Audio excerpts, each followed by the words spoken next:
You were important once. You really were. You produced high fashion. You dined with royalty. You were a hero, and now you sleep in a stall or standing in a field. You eat raw grass, drink from a trough, and do your business on the ground. Your once elegant mane has been shaved to a short line draped mere inches down your neck. Your once pristine fur, now dirty off-white. Your beautiful hooves now worn and cracked. They made you live like an animal. They told you that you were nothing but prey, a dumb animal. Livestock to be used and cast aside. They were right. You know they are. You've always known. How else would a mare of high standing such as yourself end up in such a situation? By choice. It's how you and the many mares, fillies, jennies and cows, goffs and others sharing your paddock all came to be here. All pray feel it. That rush when near a strong, dominant predator. A marriage of lust and fear.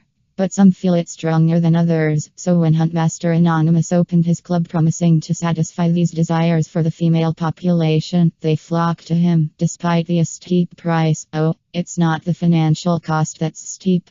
It's the rules. Participants must live on the estate and live like the animals they are. Talking too frequently was punished, and he, his wives, and his children had to be properly addressed in all discussion. Each participant is entered into a hunt that's seemingly random. You've seen some go long stints without a hunt, others chased multiple days in a row. You've never seen someone neglected for more than a month, but beyond that, it's day after day of waiting and anticipation. Master claims it recreates the feel of the wild, to never know when harm may come, only that it will. He says it's how you should always feel. The rules of the hunt were simple. Run or hide to prevent your capture by any means possible. If you escaped, your entry fee was returned, and you were free to leave. If you were caught, you were taken back to the estate, and for the rest of the day, Master allowed you to be used freely by his pack. Pride.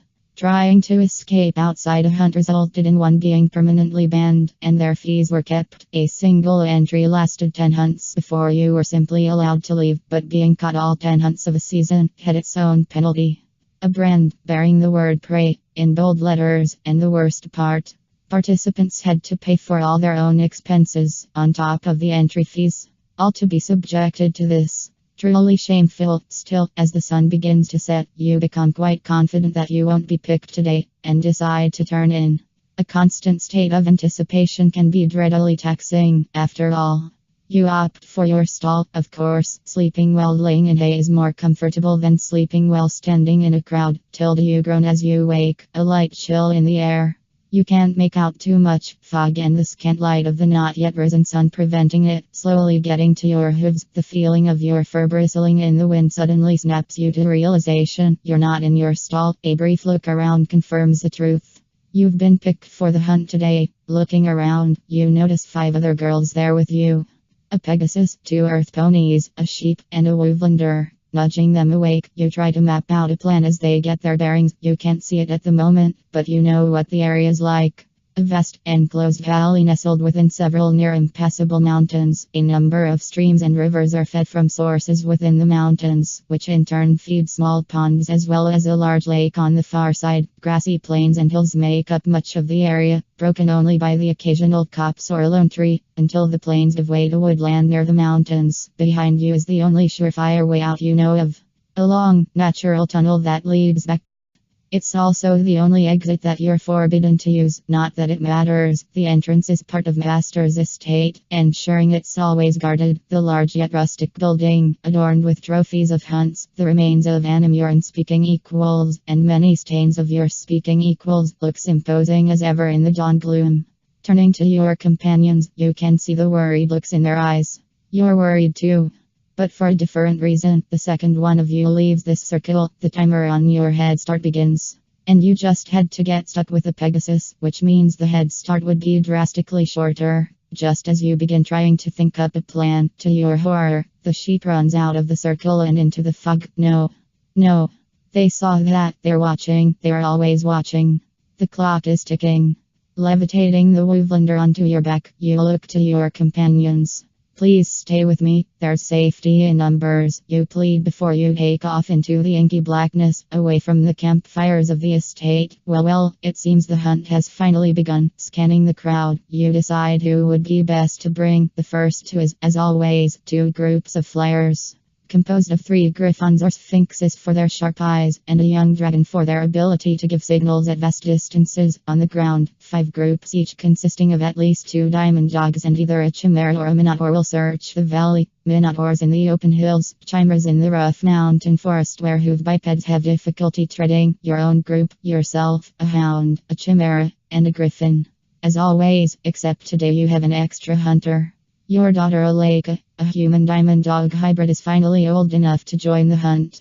Today, you'll be showing her the ropes, as you have with all your of-age children. As everyone gets equipped, you count down for the end of their head start. The moment you give the signal, the air patrols take flight, causing you to quickly lose sight of them in the rolling fog that fills the valley. Meanwhile, your dogs sniff and paw at the ring where the contestants sat moments before. As you set off into the dark, one group veers off wildly, while most others stay the course. You don't need to be told.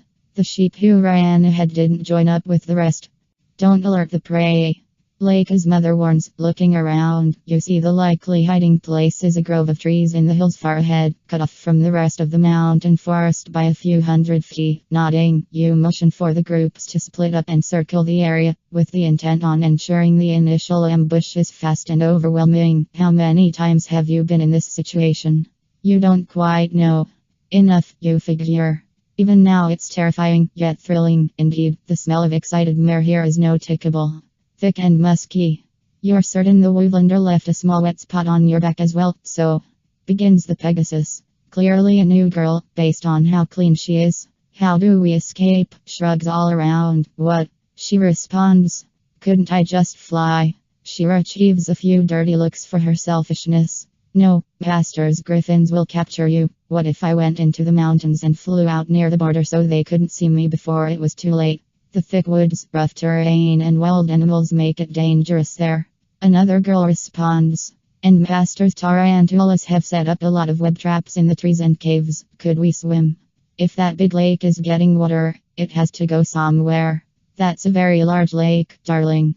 It could empty into a massive waterfall for all I know, and there are bull sharks and a river serpent patrolling it and the rivers. Have you ever been headbutted and molested by a shark? It's not fun. But if you want to brave the deep water, go right ahead. Speaking of molesting, what's it like if you lose? Well, by the time you lose enough times to get branded, your tongue will be very familiar with every slit, every butt, every cloaca in the hunting lodge.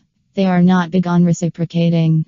Any orgasms are incidental. They usually leave you to simply handle yourself when they're done.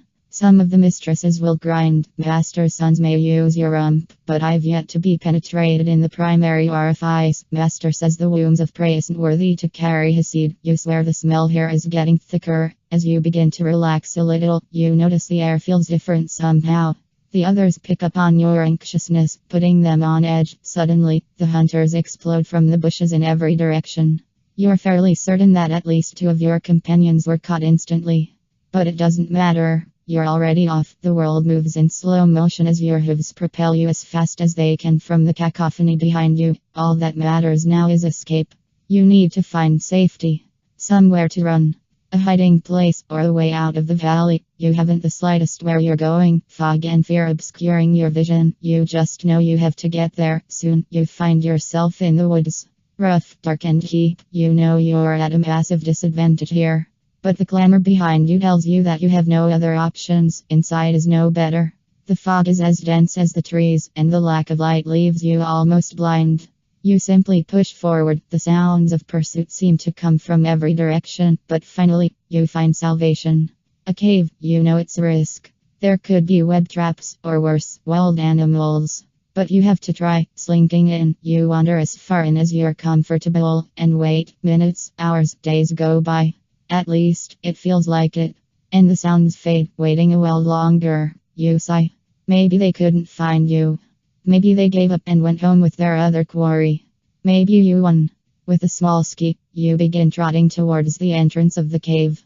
Just as you exit, however, your hopes are crushed. Something jumps onto your back, knocking the wind from your lungs. You fight as best as you can, but it holds tight to your neck until help arrives. The last thing you see is the 3 grinning chimera faces as its paralytic venom knocks you out. Till do as you come to. You're immediately greeted by the sight of Master. His green-collared red jacket is striking as ever against the dark wood of his living room. A brief look around confirms that your companions were all captured, their bodies already being used as the predator see fit as nature intended. Indeed, you yourself have already been bound in your sleep in preparation for the long trial ahead.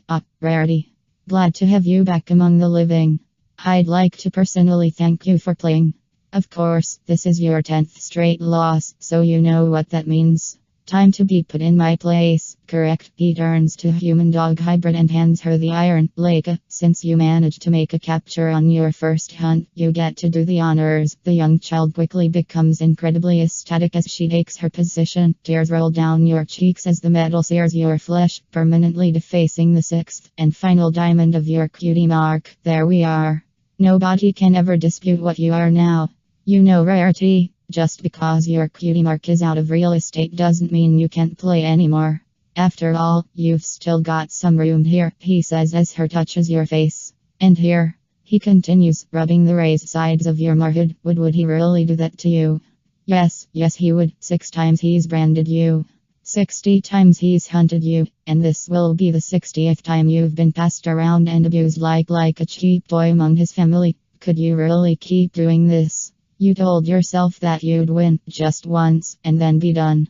But it's been 3 years of this, and that still hasn't happened. 3 years of anxiety and fear, 3 years of living in the dirt, 3 years without luxuries, 3 years of abuse, 3 years of drinking intoxicating predator musk. I don't do this often, Rarity. But my family would hate if you left. You're their favorite, you know exactly what everyone likes. So I'm willing to offer you a free season as thanks. Well, when he puts it like that, one more season couldn't hurt. Anyway, you don't have to decide now. It's still early in the morning, and you've got a long day ahead. With that, he flips the sign by your board to open, and the line before you starts to move.